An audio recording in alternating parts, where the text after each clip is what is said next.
In an ever-evolving digital landscape, for your business to thrive, you must adapt or die. Welcome to Marketing in the Age of AI, the podcast helping you harness the power of AI and marketing tools to revitalize and grow your business. And now here's your host, marketing expert and author of Authentic Marketing in the Age of AI, Emanuel Rose.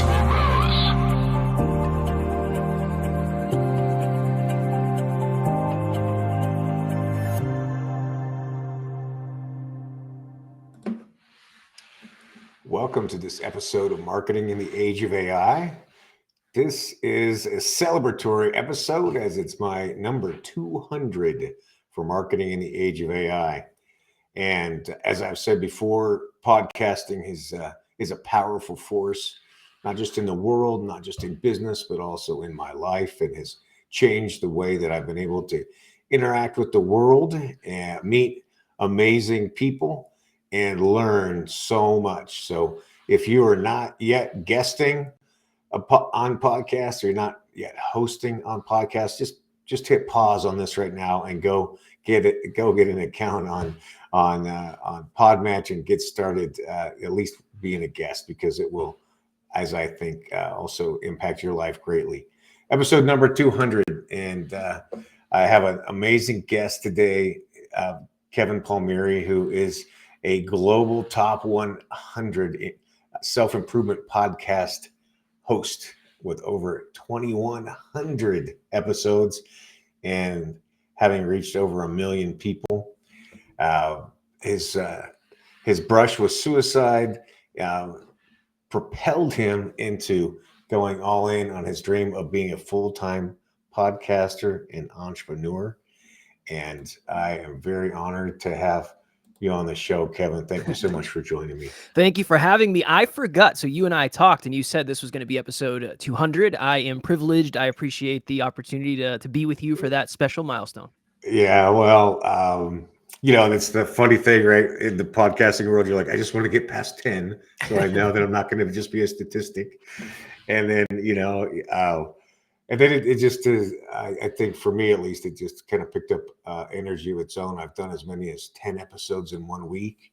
Yeah. And after that, I was like, whoa, we gotta tighten the calendar up a little bit, because as awesome as it is, it just gets intense. And you're performing in a way, and you're meeting people, and I have to be available, and it can be draining doing podcasts, and have to manage time. Well, it's got to serve the purpose, right? At the end of the day, a podcast is just like anything else in business or personal. It has to serve the purpose, and if it's not serving the purpose, it's time to reevaluate. Well, what was that purpose that you wanted it to serve in your life when you got started, Kevin? Not what it serves today, believe it or not. Yeah. I was somebody who I had lived most of my life unconsciously. I didn't know why I was doing any of the things I was doing. I thought if I started a podcast that's all about becoming hyper conscious, maybe that'll do something. So in the beginning, I just wanted to have cool conversations with cool people, and I fell in love with it, much like I think you probably have. And when you fall in love with something, I think you tend to want to do it more. So yeah, I did not have grand aspirations of being where we are today. I just wanted to talk to cool people like you and see what happens. Well, I think that's it's beautiful, and I guess maybe a little naive way to approach something, right? I would say very naive, but also, would I have started if I knew how hard this was going to be? I don't know. So sometimes naivete might be valuable. Yeah. Or maybe instead of naive, you just say like natural child, right? Like it was very childlike in a pure way. Yeah. So for me, I wanted a way to support the books that I'd written and meet people, like you said, and like your list of people who you've talked to is amazing. And for me, it's the same, where I've talked to people all over the world who are doing outrageously cool things with AI and marketing, and it's people you never talk to otherwise. Right? I've had people from VPs from Intel on my show, right? I never have a second with them any other way. Yeah, there's I think what the most common thing that I hear is people don't connect how indirectly the podcast can make your business successful. I've never made $1 based on a listen.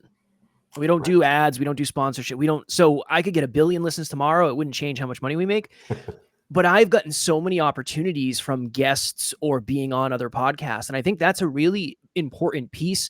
Marketing in general is understanding that a lot of what you do is direct, but also a lot of what you do is indirect. Yeah. And I think that's an important understanding for podcasters. Is it might be very hard to track where things come from, but if they come to you and they would not have come without the podcast is probably creating that.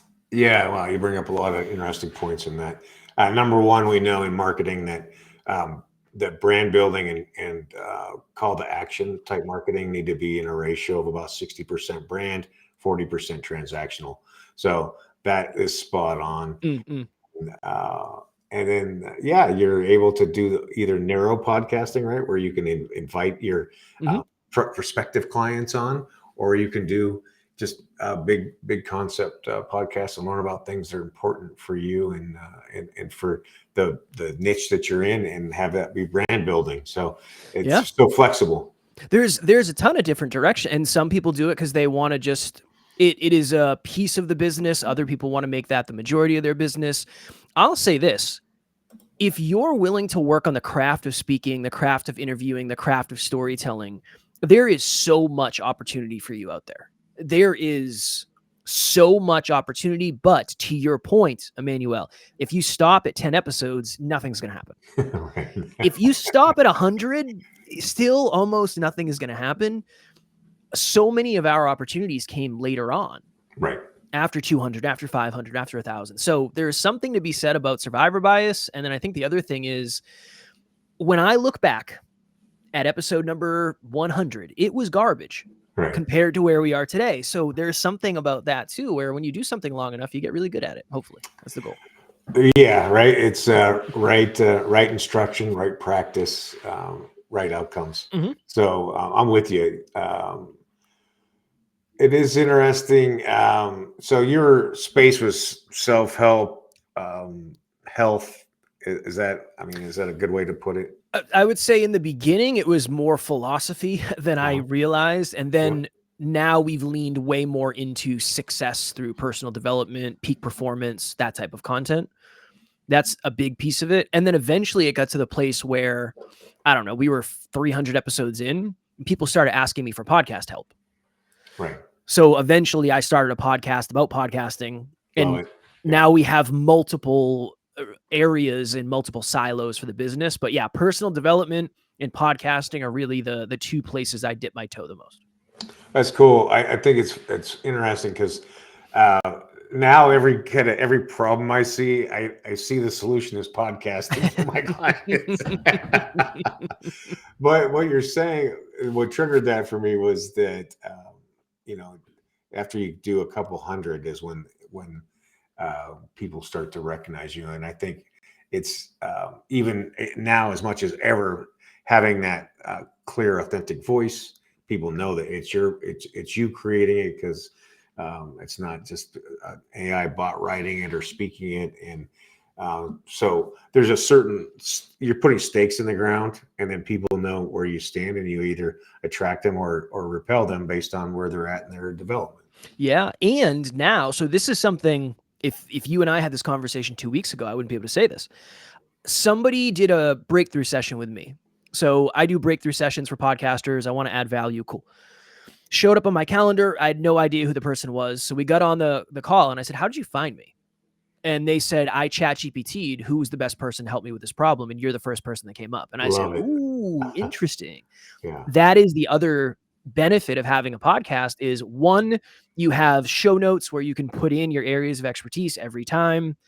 Two, with AI, you can easily transcribe it into keyword focused blogs, your social media. So yeah, if you are able to sit down and put out content every week, the internet is going to reward you as long as you're optimizing things after you do the episode. This part's great.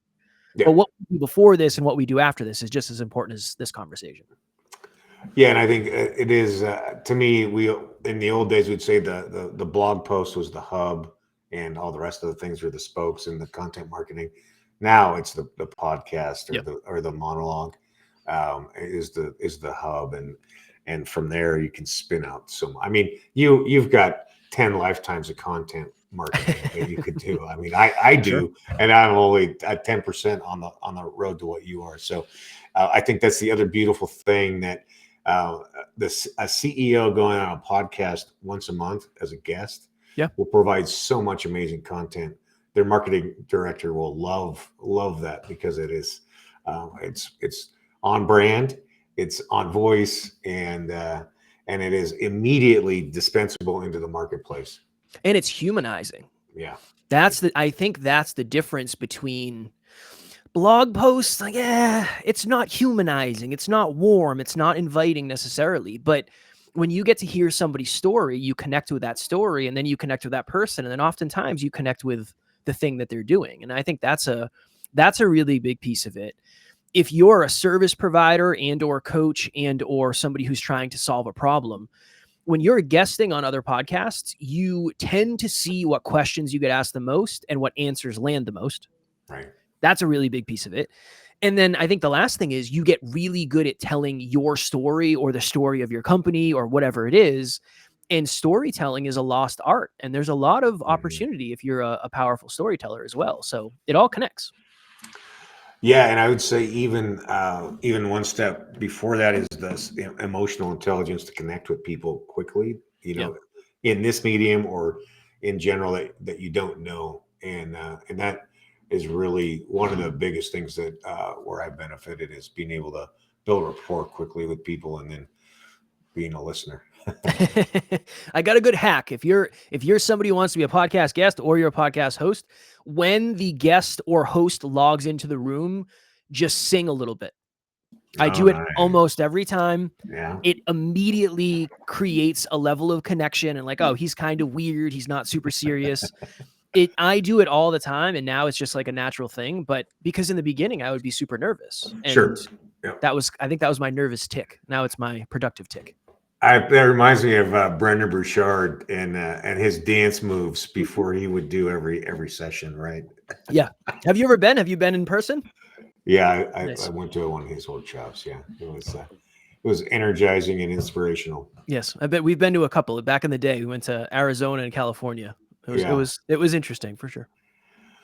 Well, what do you say to like that person who's guesting and thinking about podcasting? What do you what's kind of the short list of how you recommend they think about the next steps of becoming a host? I would say make it as sustainable as humanly possible. So yes, in an ideal, optimal world, you'd be on YouTube and all of your content would get broken up into video clips for social media and all that stuff. You don't have to start there though. You don't have to start there.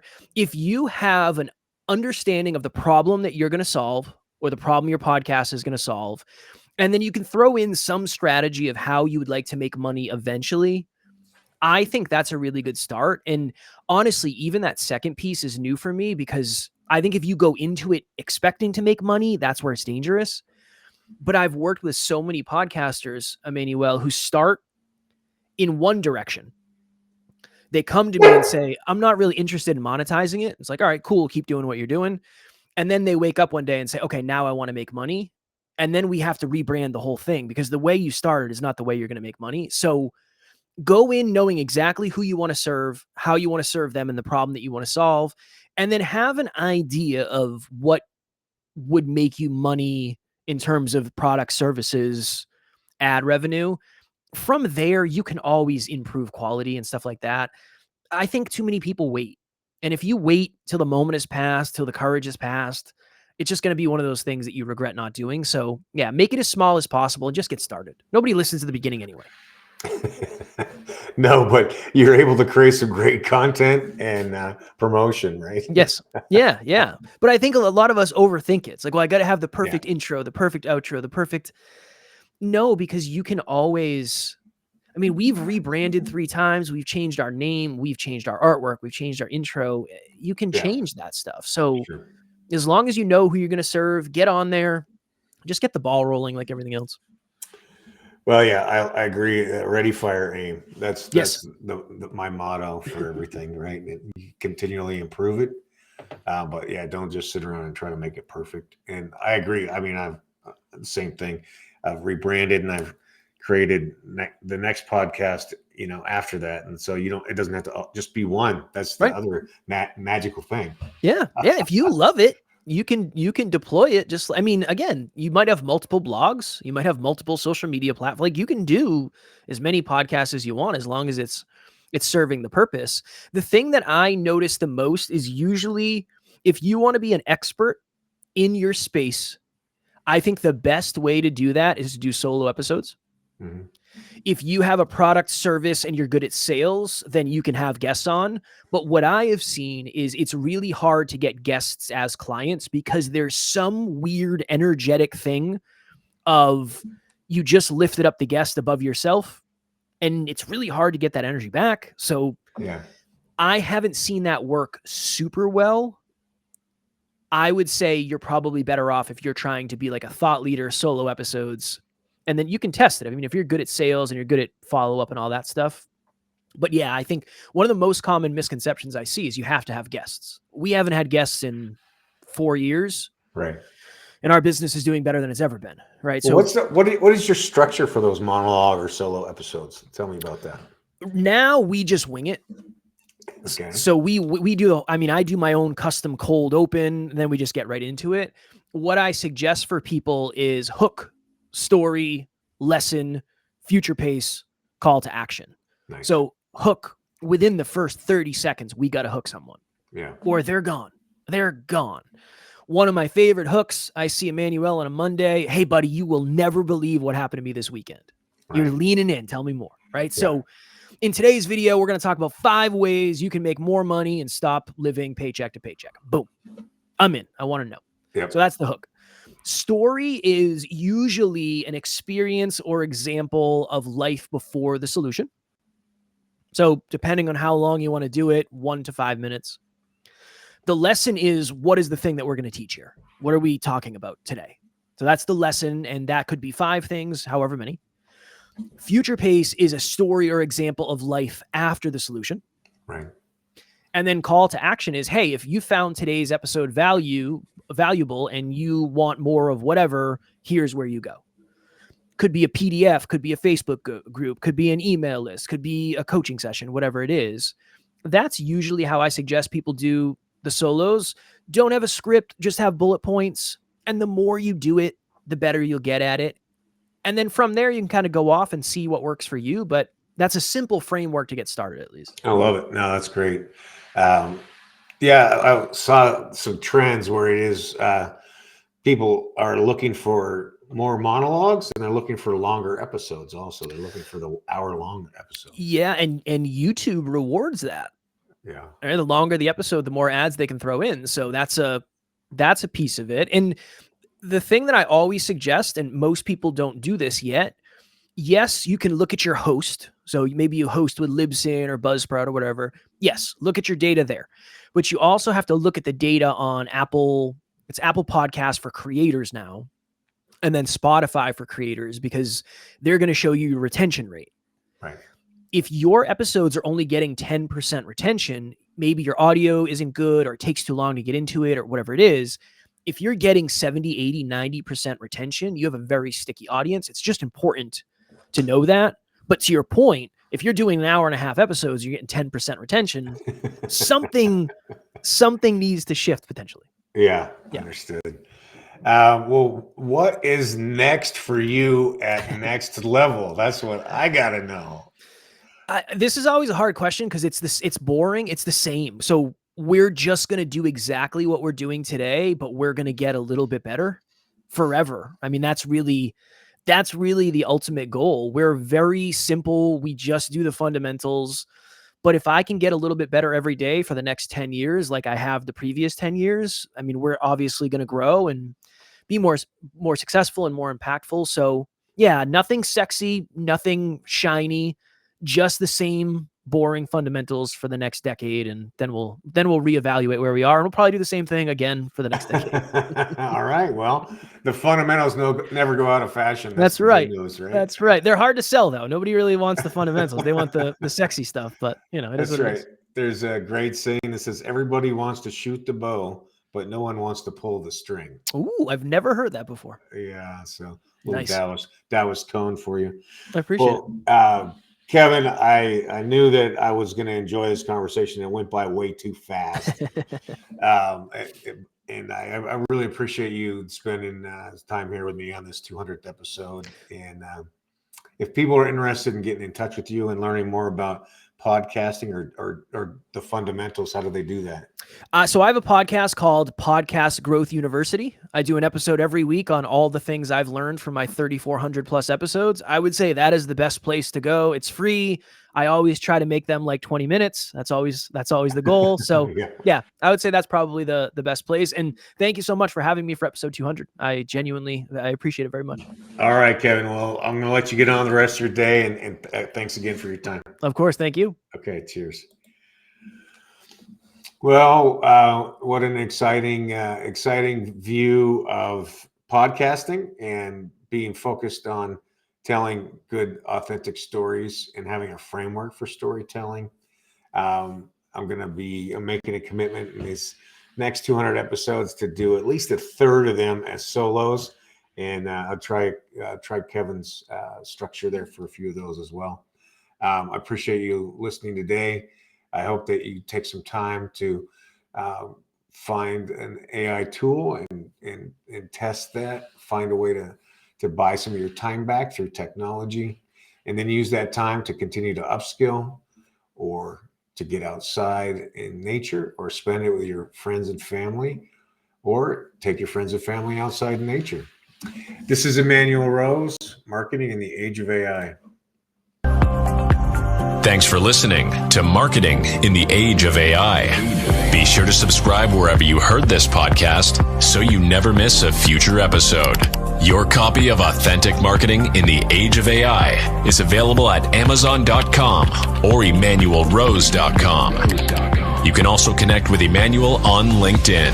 Thanks again for listening, and we'll see you next time.